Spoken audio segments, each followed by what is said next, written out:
E aí, pessoal? Sejam bem-vindos a mais um Livro do Dia, o seu podcast que te leva para um mergulho bem profundo nas grandes obras da literatura.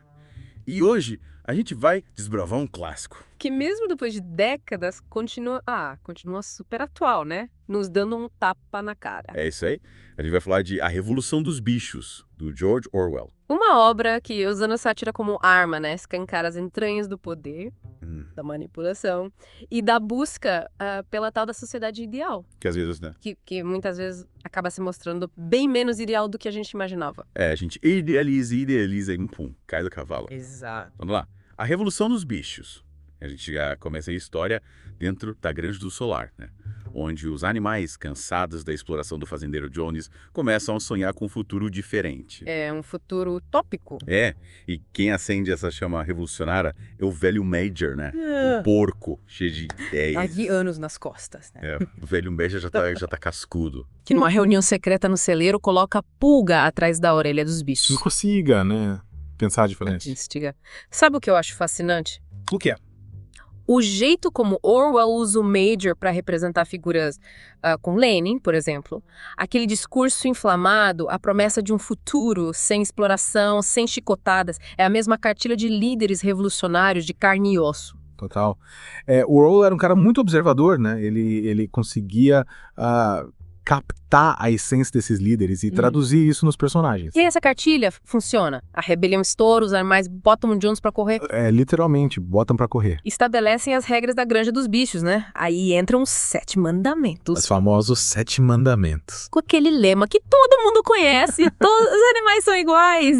Parece um sonho, né? Parece isso. Só que a gente sabe que todo sonho tem o seu pesadelo. E a utopia dos bichos começa a desandar rapidinho. Os porcos mais espertos que os outros, né? Mais espertos, entre aspas, né? Entre aspas. Assumem a liderança. E aí a gente conhece o Napoleão. O Napoleão. Esse personagem que pra mim é a síntese da ambição descontrolada. O Napoleão é aquele personagem que te faz pensar, cara, como alguém pode ser tão maquiavélico? Ele bota o Bola de Neve um pouco com boas intenções. Bota pra correr, distorce os 7 mandamentos e aos poucos transforma a granja num regime totalitário. Ele vai aos poucos, né? Implementando as suas ideias e distorcendo tudo aquilo que era pra ser bom, né? Pra todos. E o pior é que ele faz tudo sorrindo, né? A gente vê isso muito, né? Líderes com essa máscara, né? De bonzinhos, mas por trás. Por trás a gente nunca sabe. E aí que a gente vê o poder da manipulação, né? O Napoleão usa o Garganta, um porco com uma lábia. Uma lábia, Inveja.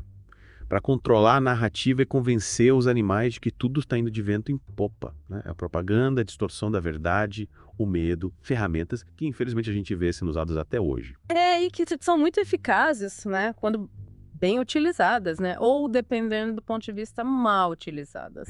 A gente tem que estar sempre atento. Sempre. E o coitado do Sansão, hein? Teve cavalo forte, trabalhador, que acreditava piamente na Revolução. Ele representa tanta gente, né? Que compra uma ideia e se dedica de corpo e alma, sem perceber que está sendo explorada. O Sansão é um personagem que mexe com a gente, né? Porque ele é puro, ele é ingênuo.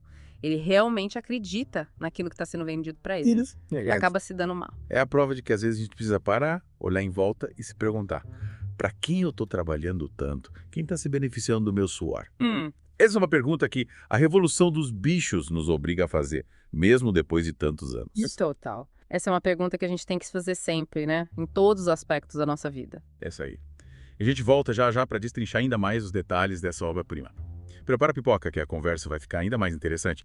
E voltamos para a segunda parte do nosso mergulho em A Revolução dos Bichos.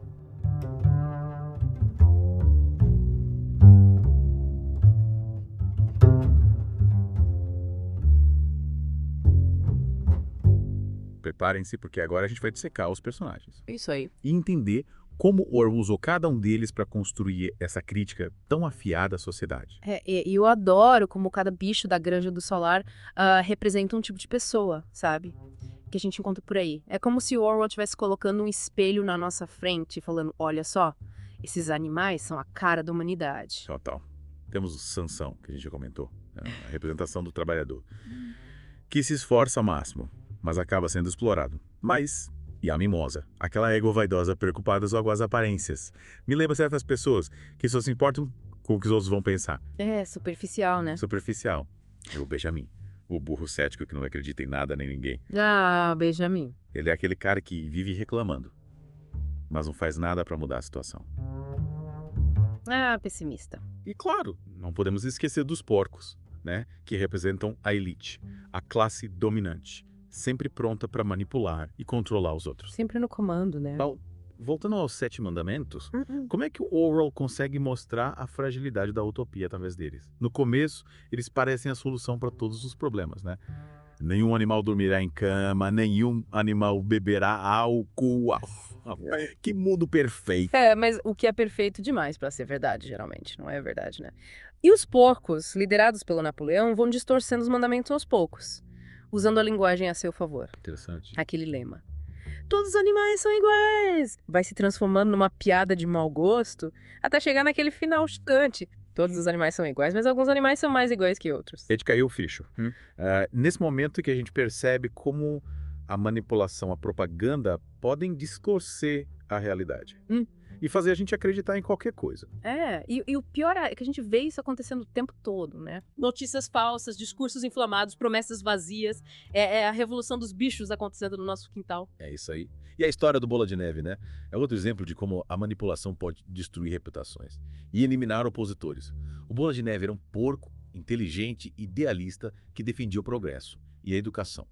Ele representava uma ameaça ao poder do Napoleão, então foi difamado, expulso e transformado num inimigo público número 1.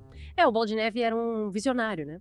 Mas acabou sendo vítima da máquina de propaganda do Napoleão. É a velha tática de criar um bode expiatório, né? E o coitado do Sansão, que acreditava em tudo que o Napoleão dizia, acaba contribuindo para a queda do Bola de Neve. É como se ele estivesse cavando a própria cova, sem perceber. Triste, né? Triste. E a morte do Sansão é uma das cenas mais tristes e revoltantes do livro, né? Ele que dedicou a vida à granja, que acreditava na revolução, acaba sendo vendido para o matadouro, para financiar o vício dos porcos em uísque. É a exploração no seu estado mais cruel. Até de partir o coração, né? E o Garganta, com aquela lábia, com aquele poder de persuasão. Ele é o mestre da propaganda. É. O cara que consegue transformar a mentira em verdade. Preto no branco. E lembra aqueles políticos que prometem mundos e fundos, mas na hora de cumprir. É, o Garganta representa a mídia, né, os intelectuais, os formadores de opinião, que se curvam ao poder e usam sua influência para manipular as massas. É a comprovação de que a palavra, quando usada de forma irresponsável, pode ser uma arma poderosa. Com certeza. A Revolução dos Bichos é um livro que te faz pensar, te faz questionar tudo o que você acredita. E o mais impressionante é que continua atual, né? Mesmo depois de tantos anos. É porque ele fala da natureza humana, né, que infelizmente não muda muito ao longo do tempo. É isso aí. E a gente volta já já para desvendar a última parte dessa obra-prima. Preparem-se para mais insights e reflexões.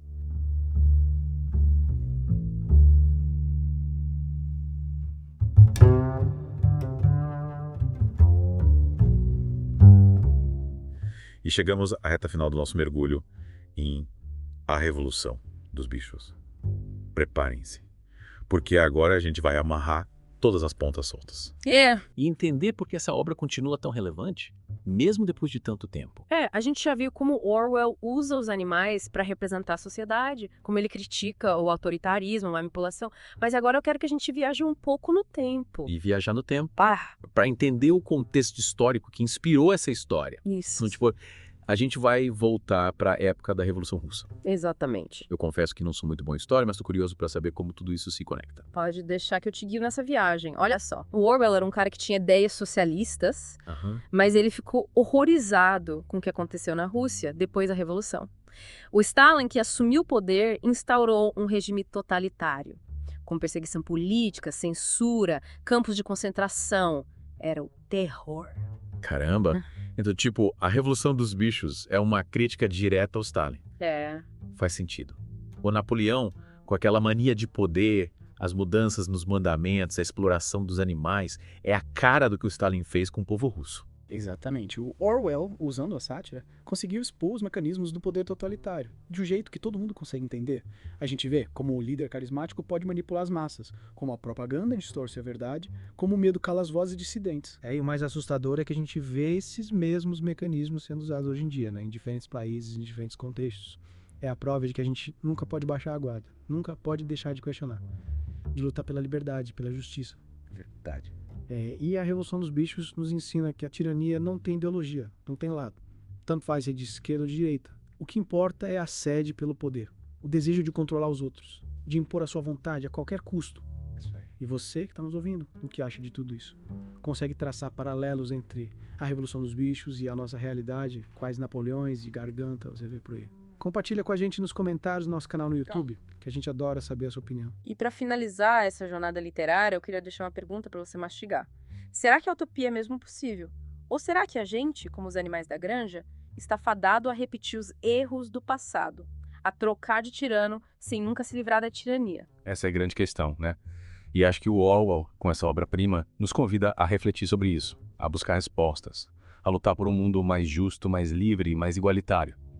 E quem sabe, um dia, a gente consiga construir uma sociedade onde todos os animais sejam realmente iguais. É isso aí. Espero que tenham gostado dessa viagem por A Revolução dos Bichos. E não se esqueçam de se inscrever no nosso canal no YouTube para mais conteúdo incrível sobre literatura e muito mais. Valeu, pessoal. Até a próxima aventura literária aqui no Livro do Dia.